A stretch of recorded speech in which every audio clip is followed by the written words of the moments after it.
Okay, welcome. So I'm trying something new today, and I figured I'd do a little bit of a base tutorial. It's not going to be block by block, but at the end of this video, you should be able to make this pretty easily. This should look pretty familiar to you if you've seen my series on the 1.0 update. Not completely the same, if you notice we're in the air this time. So on that series, I made 2 horde bases, and this right here, I combined both of them. So there's a couple mechanics I should go over real quick before I go into it in detail. This is the bulk of the trap right here. There's dart traps, there's electric fences, and there's blade traps. They pretty much get hit by all of them at the same time. And if you want, you can get rid of the dart traps if you don't want to be bothered with making a bunch of darts. If you're annoyed by the electric traps, you can just remove them. If for whatever reason you don't want blade traps, you can remove them. Everything is optional. You choose what you want to add. The dart traps are really fun. I've been getting really into them lately. I highly recommend trying them at least once. So, to get the dart traps to work, it's actually really simple. Here's a section with just the dart traps, and I'll show you how to set it up in like 2 seconds. So, right here we have dart traps. You gotta make sure that they're facing the area that you actually want them to face. They only shoot through the middle hole right there, so if you put these blocks right here, these are just simple arrow slits. If you don't know how to make them, you just type in arrow slit, and then you can choose either of these. I choose this one usually, the half one. I just think it looks better. So then you place the dart traps right behind it, and then you have tripwires right here on this block. This will be where they're standing, so even if they're on the ground, it should be able to see them, theoretically. So what you do is you take a generator bank, and you connect it to one. Then you connect it to the entire row, just like that. For each of these, you just connect it to the other tripwire that's on this side, just like that. You do that for all 3. Okay, so now that we have these all set up, what you gotta do is you gotta go to the one that's not receiving power, and then you gotta connect it to the dart traps itself, just like that. And you do the same for over here. I of course have darts in it, so you can tell that they're already working because they're shooting me. So you do it like that. Now they're all connected, and when you stand on it, you get shot by 4, and you can see my health dropping down a ton. So yeah, that's how you set up dart traps. You can use pressure plates, but this way, that way if a cop explodes right here, or a demo, or just a zombie randomly hits it, none of these will be affected except for the floor, but who cares about the floor? So over here, I also added these electric fences here. I like to double stack them, so it's actually 2 fences per thing. And if you wanted to, you can move this wall back 1 or even more, and you can just keep stacking as many electric fences on this one singular row, as many as you want. That's completely up to you though. So yeah, now we have electric fences, we have the blade traps, and we have that. I like to set them all to a single generator bank. That way if I just want one thing, I can only have one thing at once. But if I turn them all on, they will be all on. See, now the electric fences should be on. Amazing. And then this should turn on to blade traps. Very simple. You can have relays and whatnot on top of the base, and you can also add it under, but just know that demos will set off and they might cause issues. If you make this room a little bit bigger, you can also put the relays behind these walls and you can just wire from all inside. That's completely up to you. By the way, let me just turn these off real quick. One of the cool things about this is once you get it all set up, you can actually just walk in here. So if you need to repair at the end of the night, you just walk down this path, you do all the repairing that you need to do, and you're good to go. And if these arrow slits don't get destroyed, then nothing over here will get hurt. I never had to repair my dart traps a single time last playthrough, and we had those up for many, many weeks. Okay, so now that you know all the mechanics, this is how you do it. You can just expand it as long as you want. If you want to make this like 20 long, you totally can. I pretty much did that. I had a single path going down very far, and we weren't in the air, nothing. We were just on the ground planted, and it still worked out really well for me. Okay, so now that you know how it works, let me go back to here, the little base that I made, and I'll show you what I've done here. So as you can see, everything is all set up. I just built a little case around it. Basically, I just like to make it look cool. This could be a giant square if you wanted to, but it is in the air. As you can see, we have pillars every other block. I didn't do so well with panning, huh?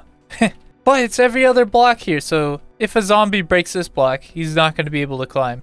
That's the idea of it. That makes them not want to target it at all. And at the very bottom, I have a little wall just like this, so they can't go inside of here. You could fill this all in. That is completely up to you. This should limit them from getting stuck inside and then trying to attack things. And God forbid you set off a demo and he falls between the pillars and just destroys your base. So this is a really simple thing right here. This is a 7x7. You could just have it as a 5x5. And if you wanted to, you can make it really big. I normally make them way bigger, like a 12x12 or something. And it's the same idea as right here, the every other pillars. And then you have one platform on the very top with these windows right here. Now, everybody likes their own windows, so I'll let you choose what you like. But I use the cube 1/2 thin window and the same thing, but window arch. It does have some problems. If they do pile up on it, they can be pushed through here. But that's not an issue with the poles that we have here because they won't pile up here. By the way, quick mention of poles, I wanted to show you guys. You can use these poles. I don't use them very often because they're really annoying to repair, upgrade, and even place. I totally didn't forget to mention this after I tested the horde, and it's fine.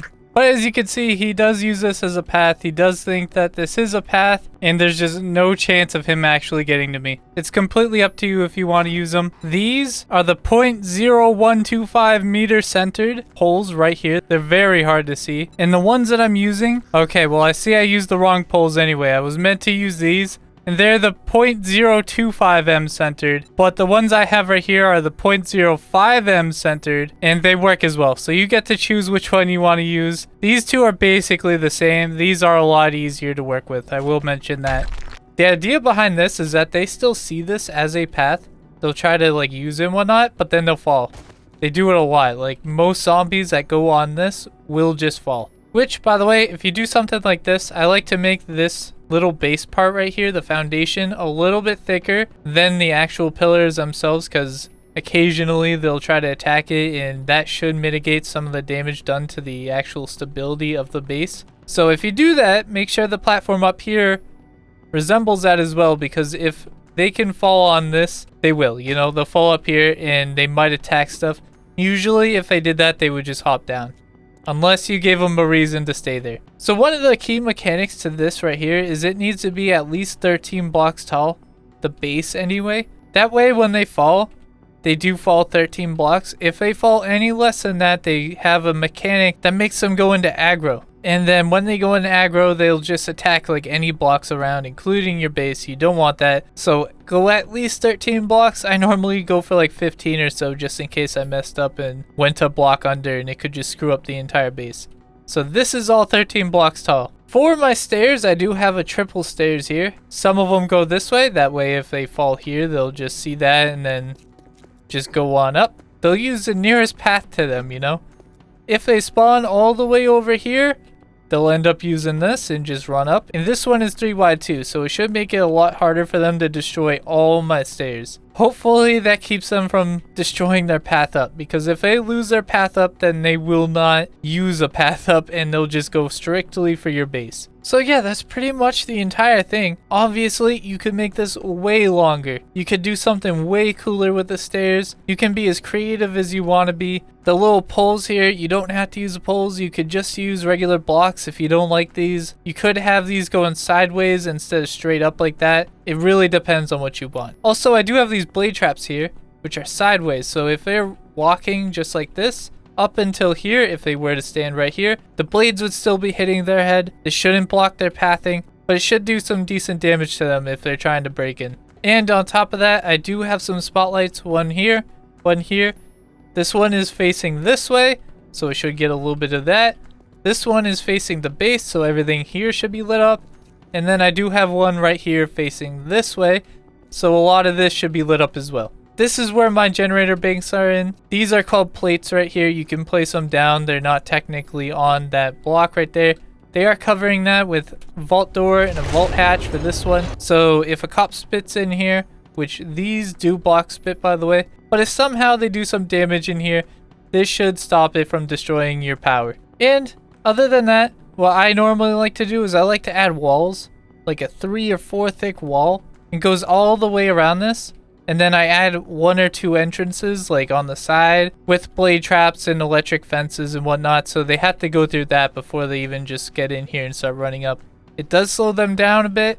It is good for nights that isn't horde night. It'll kill screamers and stuff. But just know it can cause issues if you make a big base like this and then you put the entrance really far away, because there is a maximum distance that they can path from you. So if you make the start of this stairs like all the way back here, that might be too far away, you know?